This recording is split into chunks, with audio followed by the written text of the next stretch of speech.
दोस्तों आज की इस वीडियो में हम daily DElEd diet entrance exam के लिए स्क्वायर रूट के मोस्ट इंपॉर्टेंट क्वेश्चंस सॉल्व करेंगे। और आज की इस वीडियो में दोस्तों मैं आपको कुछ ऐसे क्वेश्चंस भी बताऊंगा जो कि प्रीवियस ईयर आपके एग्जाम में पूछे गए थे। तो आज की इस वीडियो को अगर आप एंड तक देखते हैं तो स्क्वायर रूट से दोस्तों किसी भी टाइप के आपके एग्जाम में क्वेश्चन पूछ लिया जाए, आप दोस्तों इसको 5 से 10 सेकंड में सॉल्व कर सकते हैं।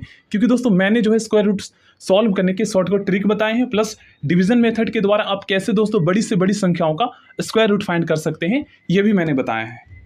चलिए तो सबसे पहले दोस्तों हम इस क्वेश्चन को सॉल्व करते हैं। बहुत ही आसान है ये क्वेश्चन। इस क्वेश्चन को सॉल्व करने के लिए दोस्तों सबसे पहले आपको 625 का स्क्वायर रूट फाइंड करना होगा, देन उसके बाद 484 का, और जो आएगा उन दोनों को आपको प्लस कर देना है, वही आपका आंसर हो जाएगा। ठीक ना। तो देखिए स्क्वायर रूट फाइंड करने के मैंने आपको दो तरीके बताए हैं। पहला तरीका होता है दोस्तों हमारा फैक्टर मेथड, और दूसरा होता है हमारा भाग विधि डिवीजन मेथड। और घनमूल निकालने के, क्यूब रूट निकालने का ओनली एक ही तरीके होते हैं, फैक्टर मेथड। ठीक है। तो स्क्वायर रूट हम दोनों तरीके से फाइंड करेंगे। सबसे पहले हम फैक्टर मेथड द्वारा स्क्वायर रूट फाइंड करना सीखते हैं। देखिए 5 एकम 5, 5 दूनी 10, 5 पचे 25, 5 दूनी 10, 5 पचे 25, 5 पचे 25, 5 एकम 5। तो ये फैक्टर मेथड द्वारा है। अब देखिए इसके आगे हम कैसे सॉल्व करेंगे। तो मैंने दोस्तों आपको बताया है स्क्वायर रूट में हम क्या करते हैं ना, उस संख्या का फैक्टर कर देते हैं जब हम फैक्टर मेथड के द्वारा फाइंड करते हैं। तो 625 का मैं फैक्टर किया हूँ तो ये आया नंबर, देख लीजिए 5 पचे 25 पचे 125, 125 पचे 625। अब आपको पता है दोस्तों स्क्वायर रूट में 2 यहाँ पर छुपा हुआ होता है, लिखते नहीं है लेकिन घनमूल में लिखते हैं। तो स्क्वायर रूट में जो है ना हम 2 फैक्टर का पेयर बनाकर एक बार बाहर निकाल देते हैं। देखिए यहाँ पर पेयर बन गया, एक बार बाहर निकाल दीजिए 5, और एक बार यहाँ पर 5 बाहर आ गया। तो 5 पचे 25 आपका आंसर आ गया। मतलब कि आंसर तो अभी नहीं आया है, 625 का स्क्वायर रूट आपका 25 आ गया। ठीक ना। इसी तरीके से आप 484 का फैक्टर करेंगे तो इस तरीके से आप इसको लिख सकते हैं। देखिए 2 गुना में 2 दूनी 4, और सॉरी मैं फैक्टर भूल रहा हूँ, मैं इस तरीके से लिख सकता हूँ। मतलब कि 2 गुने में 11 दूनी 22 हो गया, और 22 को अगर हम करें एक बार और गुना, 22 दूनी 44, और 44 को अगर हम 11 से गुना करें तो 484 आएगा। तो देखिए इस तरीके से आप फैक्टर कर सकते हैं। एक बार 2 बाहर आ गया और एक बार 11 बाहर आ गया, तो 11 दूनी 22, मतलब 11 दूनी 22, इसको गुना कर दीजिए बाहर निकलने पर। ठीक ना। तो आपका 22 आ गया 484 का स्क्वायर रूट। अब मैं इसको फैक्टर करके दिखाता हूँ। ठीक ना। मन में भी आप कर सकते हैं फैक्टर, अगर आपको नहीं आ रहा है करने तो इस तरीके से देखिए 2 से हम करते हैं, 2 दूनी 4, 2 चौकार 2 दूनी 4, 2 एकम 2, 2 दूनी 4, 2 एकम 2, 11 से करेंगे 11 टाइम में जाएगा, 11 कम 11। देखिए यहाँ पर इस तरीके से हो गया ना फैक्टर। तो स्क्वायर रूट में हम क्या करते हैं, 2 फैक्टर का पेयर बनाते हैं जब वर्गमूल निकालते हैं, तो इस तरीके से। ठीक ना। क्योंकि मैं मन में कर रहा था तो नहीं कर पा रहा था इसको, लेकिन यहाँ पर मैंने करके दिखाया तो हो गया। देख लीजिए 2 गुने में 11, 11 दूनी 22। ठीक है ना। अब आपको पता चल गया। अब मैं आपको डिवीजन मेथड के द्वारा सॉल्व करता हूँ, लेकिन सबसे पहले हम इसका आंसर निकाल लेते हैं। देखिए 25 प्लस में 22, 47 आपका आंसर आ गया।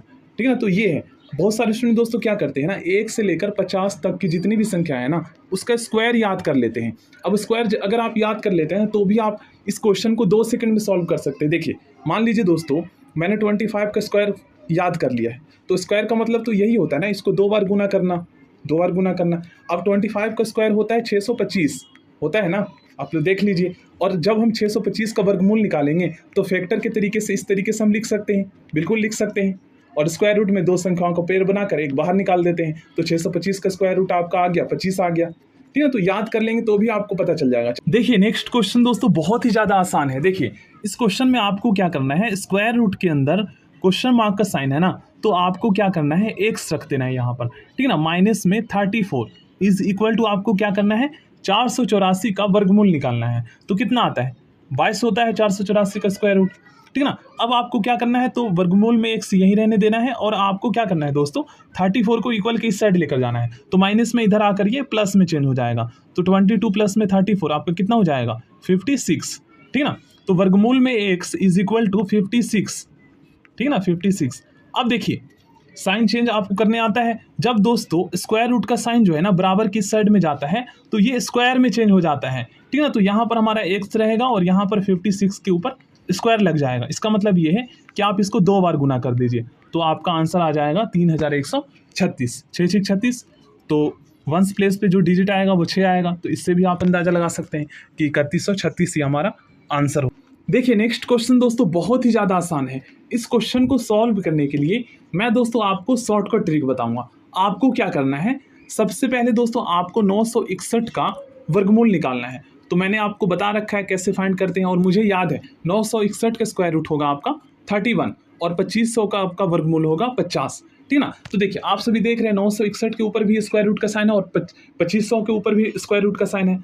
तो इसलिए दोस्तों सबसे पहले तो हम इन्हीं दोनों नंबर का स्क्वायर रूट फाइंड करेंगे, और जो आएगा ना उसके बाद इनको आपको प्लस करना है, उसके बाद फिर से आपको इसका स्क्वायर रूट फाइंड करना है, क्योंकि दो दो वर्गमूल का साइन है ना।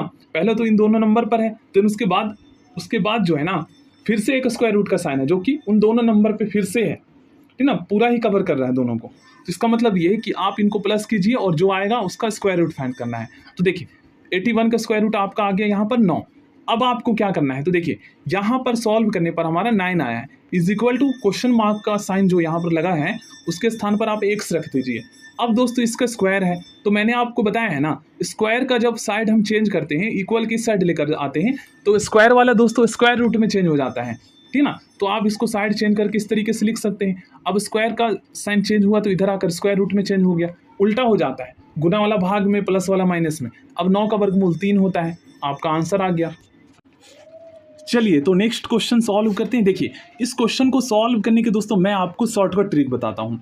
आपको क्या करना है ना, इस क्वेश्चन को सॉल्व करने के लिए राइट हैंड साइड से स्टार्ट करना है, ठीक है ना। तो देखिए सबसे पहले आप लोग देखेंगे यहाँ पर 49 है, तो आप 49 का दोस्तों स्क्वायर रूट फाइंड कीजिए, तो कितना आएगा, 7 आएगा। अब दोस्तों 7 को जो है ना आपको 29 में प्लस कर देना है, और जो आएगा ना फिर से उसका स्क्वायर रूट फाइंड करना है। तो देखिए 29 प्लस में 7 कितना होता है, 36 होता है। और दोस्तों 36 का फिर से आपको स्क्वायर रूट फाइंड करना है, तो कितना आएगा, 6। अब 6 जो आया ना उससे दोस्तों आपको 19 में प्लस कर देना है, तो आपका हो जाएगा 25। और 25 का जब आप स्क्वायर रूट फाइंड करेंगे तो 5 आएगा, और 5 को आपको 11 से प्लस कर देना है, तो 16 आ जाएगा। और 16 का स्क्वायर रूट कितना होता है, 4 होता है, और 4 को आपको 5 में प्लस कर देना है, तो 9 हो जाएगा। और 9 का वर्गमूल कितना होता है, 3 होता है। तो ये हो गया आपका आंसर, ये है करने का तरीका।